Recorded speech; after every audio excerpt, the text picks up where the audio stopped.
pas essayer de baiser le syndicat. Salut les Vatosokos, j'espère que tout le monde se porte bien. On se retrouve pour une nouvelle petite vidéo des salles obscures. Oui, des salles obscures. Je sais que certains adorent ce genre de vidéo.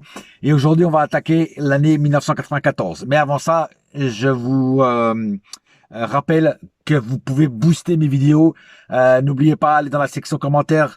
Glissez votre petit doigt sur le côté gauche, c'est marqué booster, vous pouvez cliquer une fois, deux fois, trois fois, vous avez le droit à 3 boosts par semaine, c'est gratuit, et à moi, ça m'aide parce que ça fait plus de vues, ça fait plus de références à la chaîne, voilà, donc merci à vous, ça vous coûte rien, et moi, ça m'aide dans la promotion des vidéos.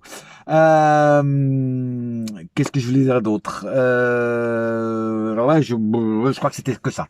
Voilà. Bon, maintenant, donc, l'année 1994. Alors, dans cette vidéo, il y aura des films que vous allez vous étonner que j'ai pas mis. Tout simplement parce que j'ai pas aimé. Mais des grands films, tu vois ce que je veux dire? Et pourtant, je les ai pas aimés. Voilà. Par exemple, il y aura pas dans ma liste Pulp Fiction. Eh oui, je sais, Pulp Fiction, beaucoup de gens disent que c'est un super film, un film culte avec Travolta, machin et tout. Pas de problème. Moi, j'ai pas trop kiffé Pulp Fiction. Je vous dis franchement. D'ailleurs, les seuls films de Quentin Tarantino que j'ai kiffé, moi, hein, c'est Reservoir Dogs et Kill Bill. Voilà, c'est les deux seuls vraiment de films de Quentin Tarantino que j'ai kiffé. Les autres, je les ai pas trop kiffés. Je dis franchement. Voilà. Donc, Pulp Fiction ne sera pas dans ma liste. Il n'y aura pas non plus Forrest Gump. Je sais. Forrest Gump, grand classique, grand film. Hein. Personnellement, c'est pas que j'ai pas aimé, c'est pas mon style de film.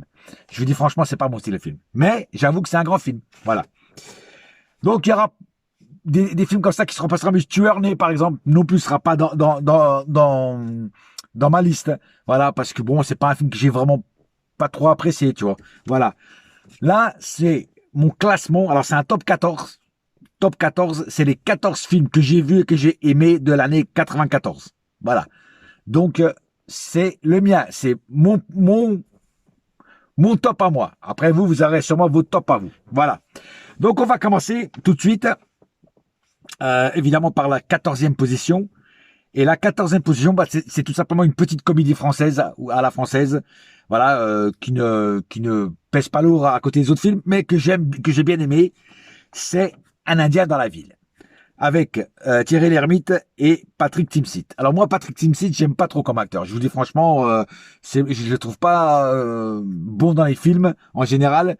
Je trouve pas que c'est un super acteur. Par contre, Thierry Lhermitte, lui, je le kiffe. Voilà. Les bronzés, tout ça. Enfin, pas la peine de vous rappeler ça. Vous savez très bien de tous les films qu'il a fait. Évidemment, il faisait partie du groupe du Splendide. Donc, un Indien dans la ville, tout simplement un petit Indien. Enfin, Thierry Lhermitte découvre qu'il a un fils en Amazonie. Sa femme vit en Amazonie, d'ailleurs sa femme c'est l'actrice Miu Miu. Et il va la rejoindre, mais son fils est complètement déconnecté. C'est un Indien, même si c'est un blanc, c'est un Indien. Voilà. Et après, il décide de l'emmener à Paris. Et c'est là que les aventures commencent, mais aussi les grosses bêtises que va faire son fils, parce qu'il n'est pas du tout habitué à la ville de Paris, et encore moins à la vie en ville. Donc tu le vois grimper sur la Tour Eiffel, enfin tout ça, plein de trucs comme ça. Voilà. Enfin bref, je vais pas tout spoiler ici, pour ceux qui l'auraient peut-être pas encore vu. Mais en tout cas, moi j'ai bien aimé cette petite comédie qui n'a pas un gros budget, mais que j'ai trouvé sympa. Voilà, donc Un Indien dans la ville.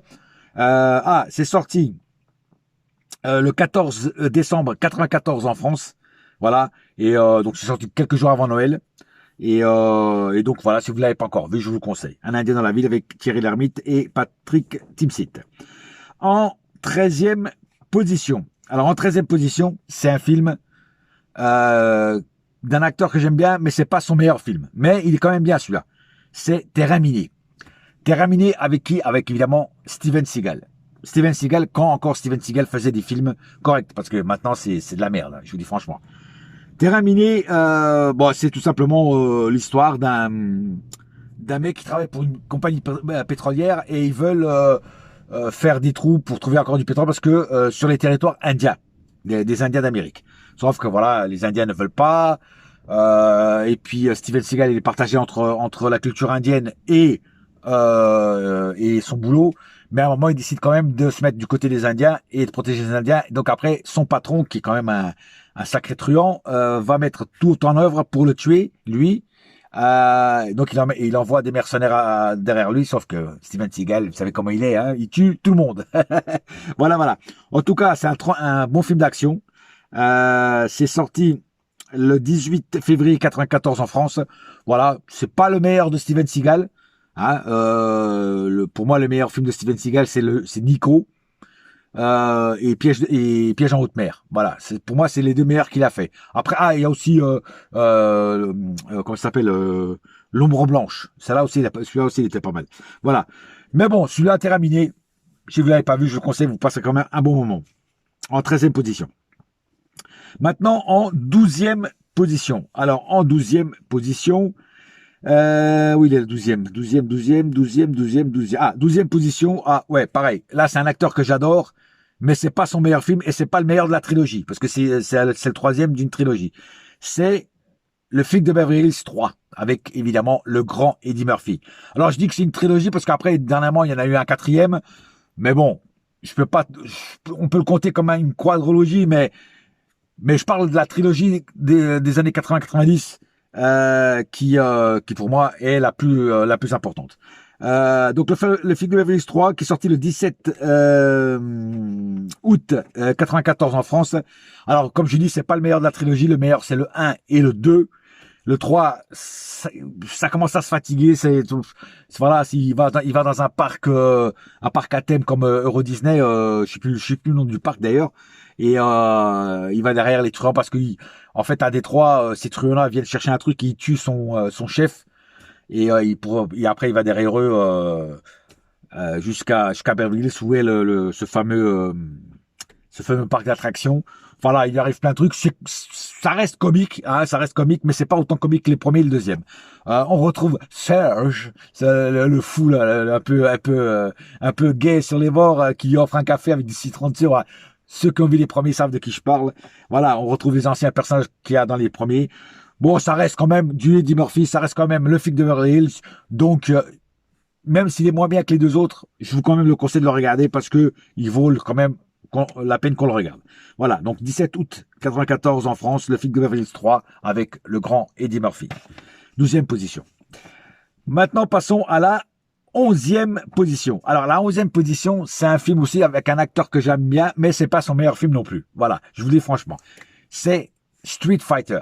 Street Fighter, pas le nouveau qui est sorti maintenant, hein, celui-là, enfin qui va sortir là, c'est l'ancienne version avec Jean-Claude Van Damme.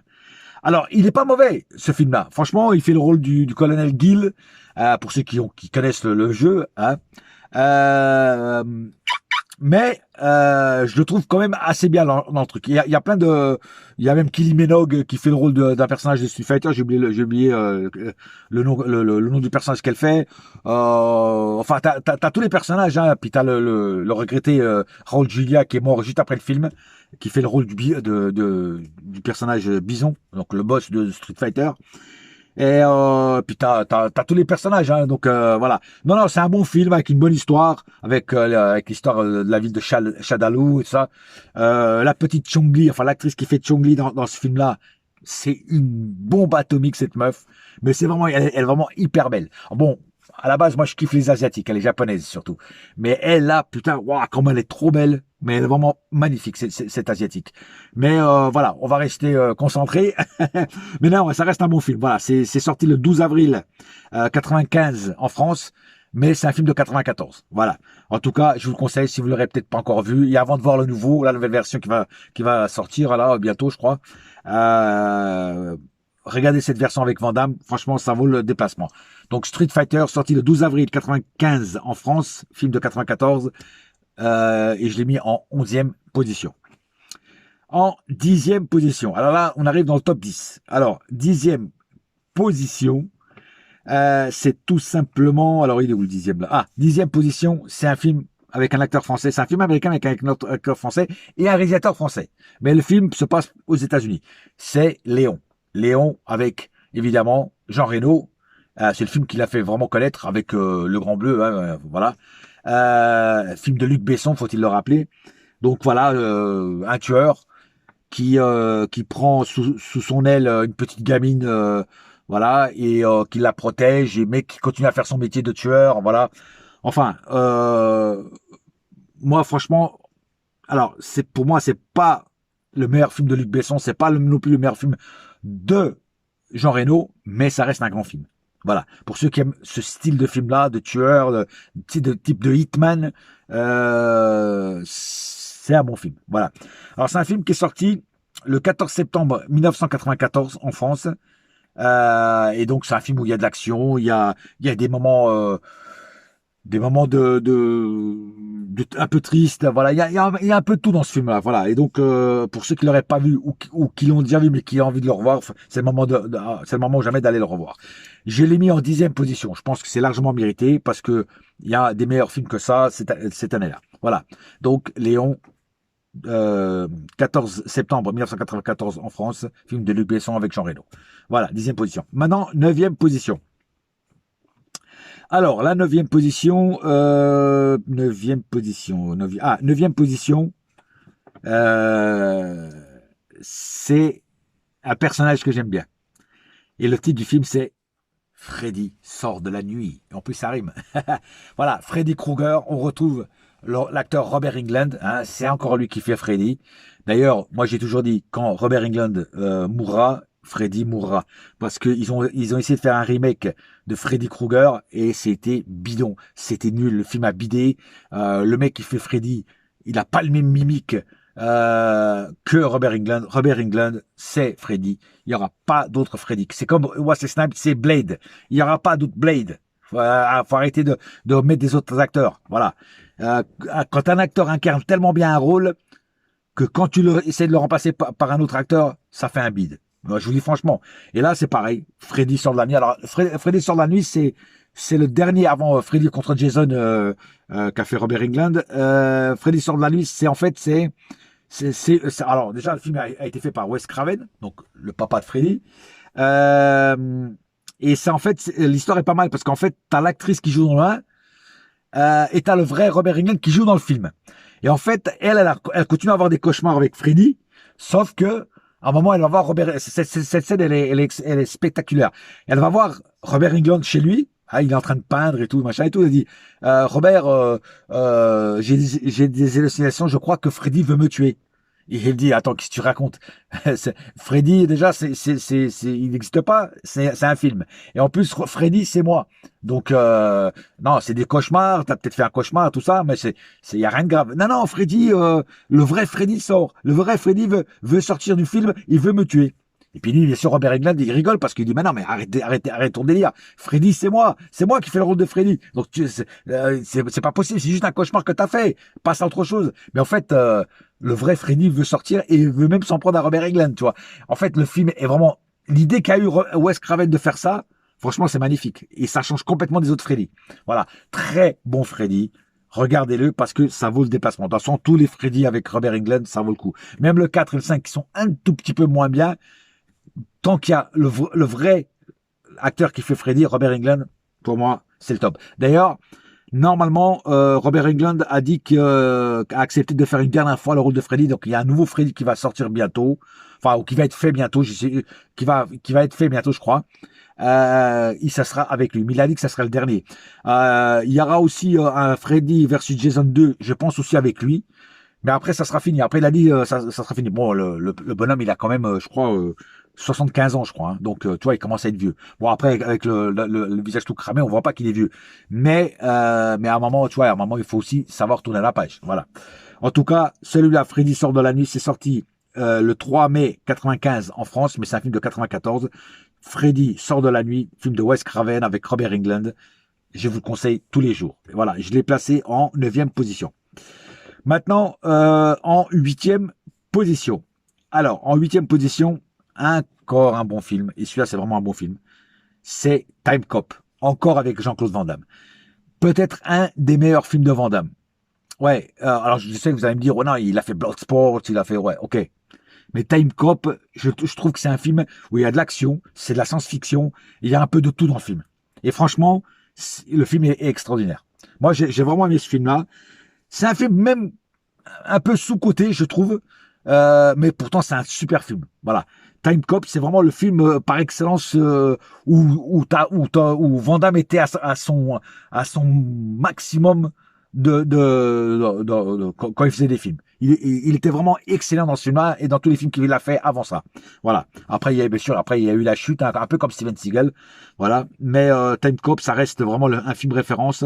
Et moi, chaque fois que je le revois, ça me fait plaisir de le revoir. Tu vois.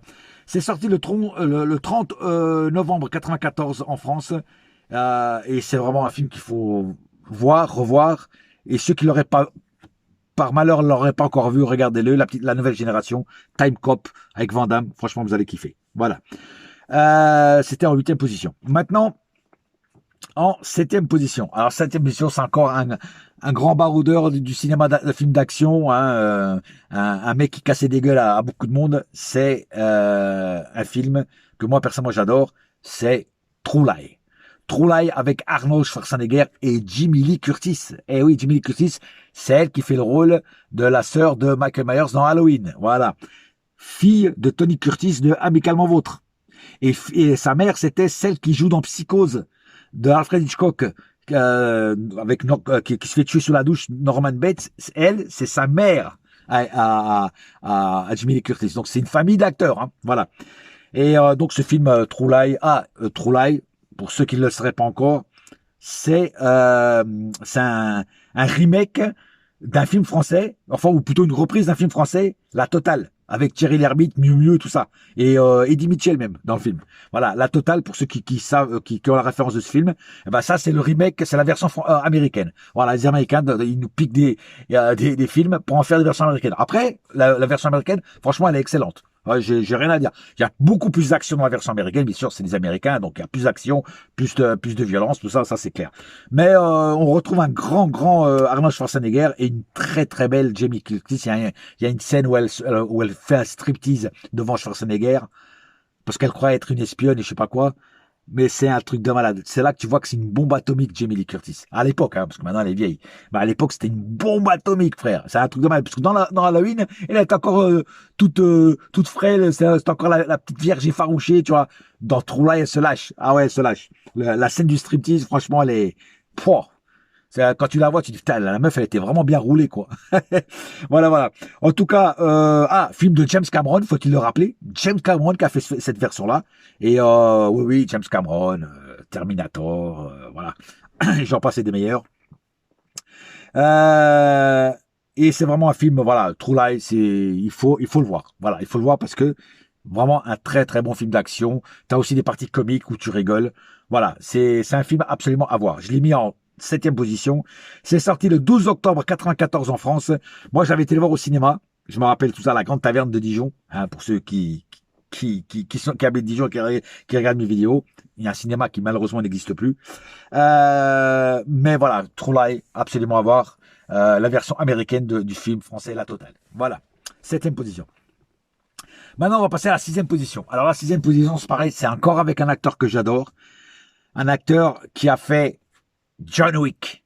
C'est John Wick. Et le film, c'est Speed. Speed. Avant John Wick, il a fait Speed. Et l'acteur, c'est évidemment, c'est Keanu Reeves. Keanu Reeves qui a fait Point Break, hein, qui est un excellent film aussi. Hein. Point Break avec le regretté acteur, là, comment il s'appelait, celui qui avait fait Roadhouse. J'ai un trou de mémoire là, mais vous savez de qui je parle. Speed, c'est excellent parce que c'est un film d'action pur. C'est en fait, lui, il est flic, tu vois, du SWAT, tu vois, et le mec, en fait, il est là pour arrêter les cinglés, quoi. Il y a un moment, il y a une scène dans un ascenseur avec un cinglé, d'ailleurs, le cinglé, c'est un grand acteur que j'ai aussi oublié le nom.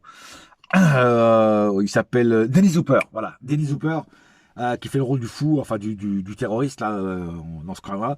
Et en fait, Keanu Reeves et son collègue arrivent à déjouer le premier plan où tous les gens sont dans l'ascenseur, ils arrivent à tous les sauver. Et le mec, pour se venger, eh ben, il met une bombe dans un bus, et le bus, il passe en dessous des 60 km/h, la bombe explose. Et Keanu Reeves et son pote vont essayer de le délivrer.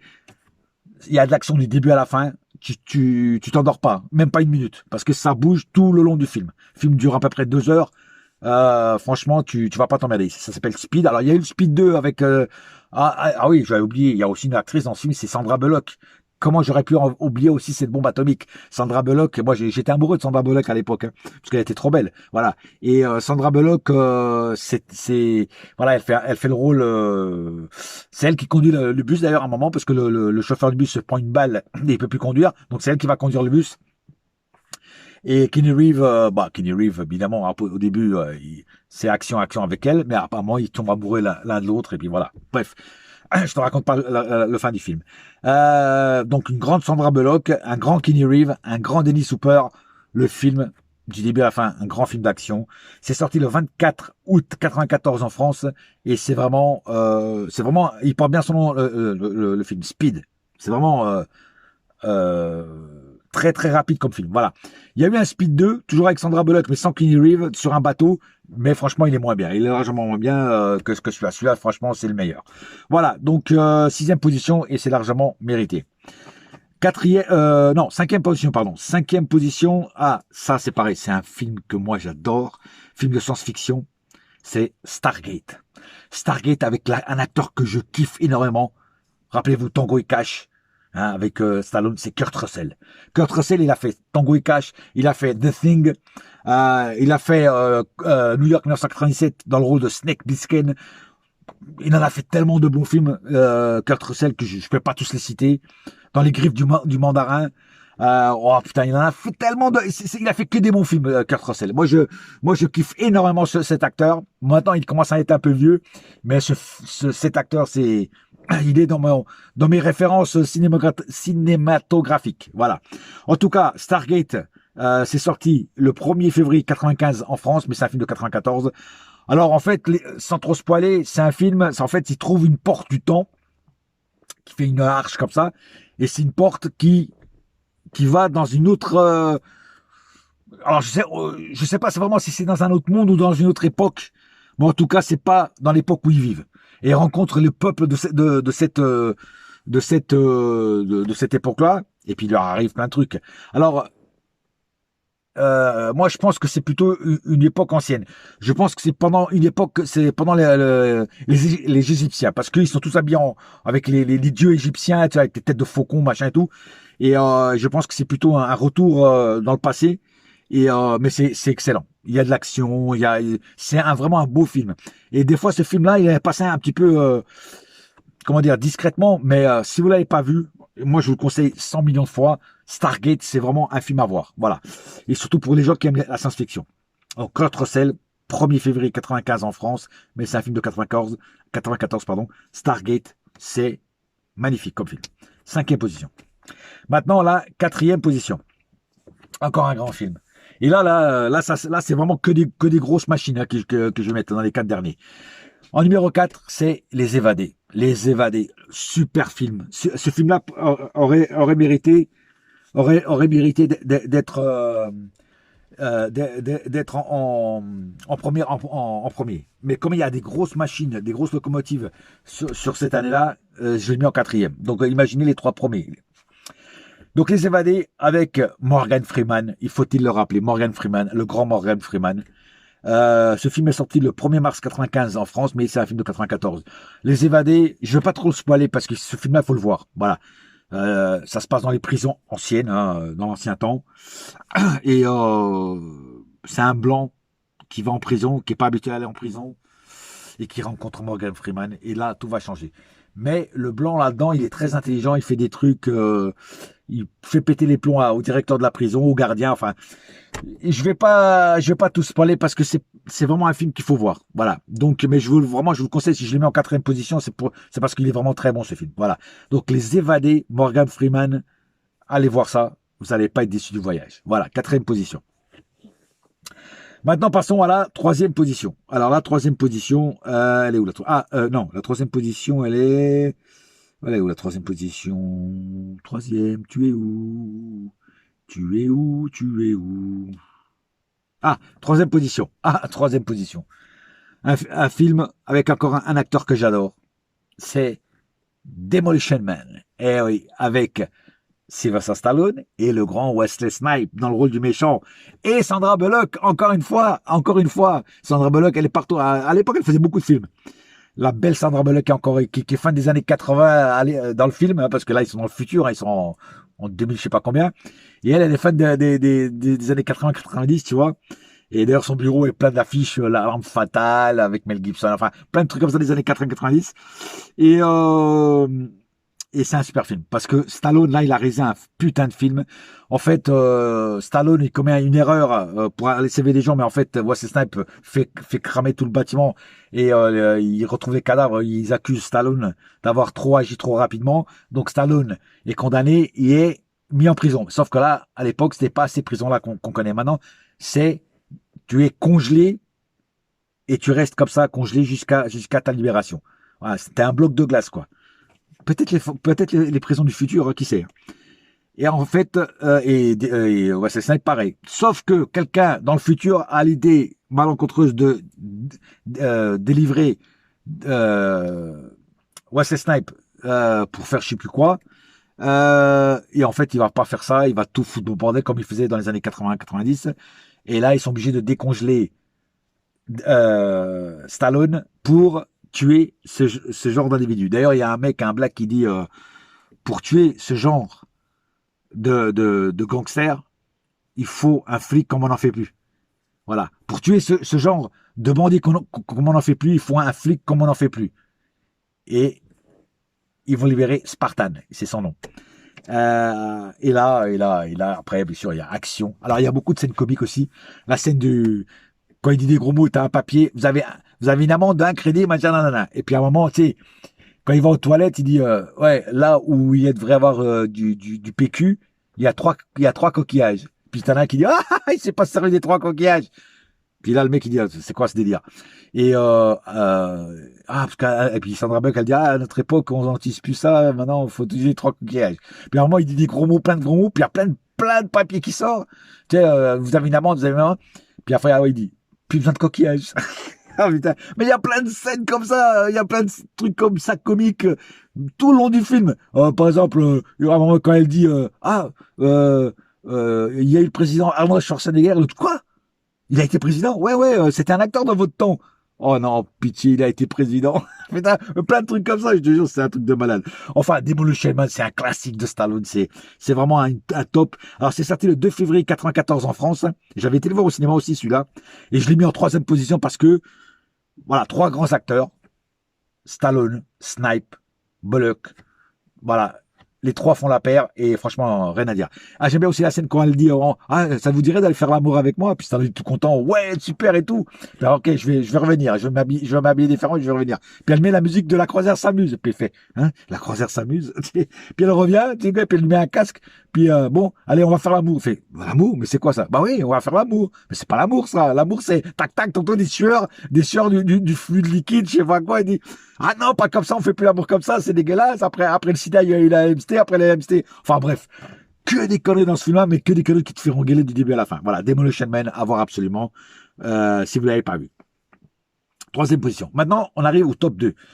2e position. Alors ce film-là, il aurait mérité d'être en premier s'il n'y aurait pas eu le T-Rex qui est en première position.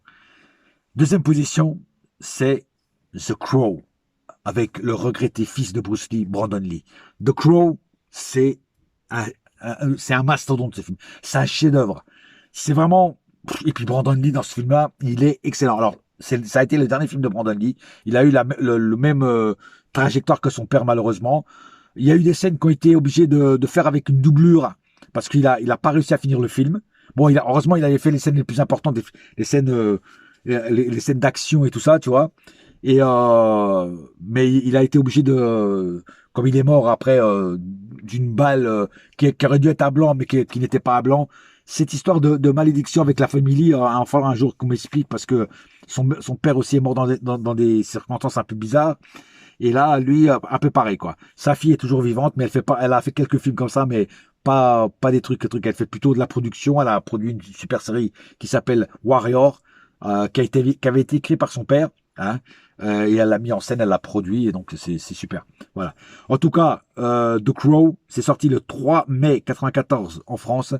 Et c'est un film, franchement, faut le voir, voilà. Et avec l'âme du corbeau et tout ça, c'est vraiment. Il y a eu un 2 avec un acteur français, mais il n'a pas eu tellement de succès. Le meilleur, c'est celui-là. Il y a déjà eu un remake aussi, il y a pas longtemps. Pouah, nul à chier. Enfin, moi, je l'ai trouvé nul à chier. Voilà. Il faut arrêter de massacrer des œuvres comme ça. Moi, franchement, quand t'as des films comme ça, faut pas en faire des remakes. Faut les laisser comme ils sont. Voilà. En tout cas, The Crow avec Brandon Lee, c'est sorti le 3 mai 94 en France. Et regardez-le. Regardez-le parce que The Crow, c'est du top caviar. Tu peux pas faire mieux dans ce film-là. Voilà. Donc, deuxième position. Maintenant, on arrive au top 1, au numéro 1. Et là, c'est avec un acteur qui est un monstre et le film est un monstre. Et le rôle est un monstre. Vous allez voir. Le film s'appelle Frankenstein. Oui, Frankenstein. Et l'acteur qui fait Frankenstein, c'est Robert De Niro. Oui, Robert De Niro, qui fait que des rôles de gangster, que des rôles de mafieux. Là, il fait un rôle complètement différent. Et il est extraordinaire dans ce film. Et c'est pour ça que je l'ai mis. Et le film est extraordinaire. Voilà, c'est lui, la bête Frankenstein. Le docteur Frankenstein, c'est un autre acteur. Mais lui, c'est la bête Frankenstein. Tu vois ce que je veux dire? Voilà, Frankenstein, film fait par une femme. Là, c'est encore vraiment encore mieux, tu vois, parce que on dit toujours que les femmes, des fois, il n'y a pas beaucoup de réalisatrices, tu vois, il y a plus de réalisateurs. Mais là, ce film-là a été fait par une femme. Et Frankenstein, la réalisatrice, c'est Kenneth Branagh. Si je prononce bien, Kenneth Branagh. Franchement, c'est du caviar. Beluga, c'est du foie gras, c'est tout ce que tu veux, c'est tous les meilleurs trucs. Ce film, c'est un chef-d'œuvre. Moi, j'ai adoré ce film. Robert De Niro, il est splendide de ce film-là. Il aurait mérité des Oscars pour ce film-là. D'ailleurs, je ne sais même pas s'il en a pas reçu, d'ailleurs. Il faudrait que j'aille vérifier. Mais en tout cas, c'est un film qu'il faut absolument voir. Frankenstein, c'est sorti le 11 janvier 95 en France, mais c'est un film de 94. Frankenstein, De Niro, vous me dites, non, c'est pas possible. Il n'a pas fait un film comme ça. Il n'a pas fait un film comme ça. Eh bien, si, il a fait un film comme ça. D'ailleurs, il a fait plein d'autres films. Il a fait même des comédies où il est excellent. Par exemple, mon père, mon beau-père, chez ma belle-mère, je sais pas quoi, enfin, tel film comique là. Mafia Blues aussi, c'est un film comique. Faut pas croire que De Niro, il a fait que des films de gangsters. Il a fait des films, il a fait des comédies. Le Nouveau Stagiaire, excellent ce film aussi. Enfin bref. Mais celui-là, Frankenstein, si vous l'avez pas vu, c'est une erreur. C'est une erreur. Parce que c'est un film. Alors, tu vois là, je sais pas si vous avez marqué, je vais pas trop le spoiler, tu vois. Je le spoil pas trop. Parce que c'est un film qu'il faut voir. Mais vous allez voir le rôle de Niro, comment il est fort dans ce rôle-là, comment il tient en haleine durant tout le film. Franchement, the best Robert De Niro. Tu peux pas faire mieux que ça. Voilà. Donc, Frankenstein, regardez-le parce que il est vraiment, vraiment très, très bon. Voilà, c'est tout pour l'année 94. On se retrouve bientôt pour l'année 1995, qui sera sûrement encore du lourd. Et comme d'habitude, hein, je vous laisse avec mon ami Arnold. En attendant, allez dans les salles obscures le plus souvent possible. Allez, bouya! Je reviendrai.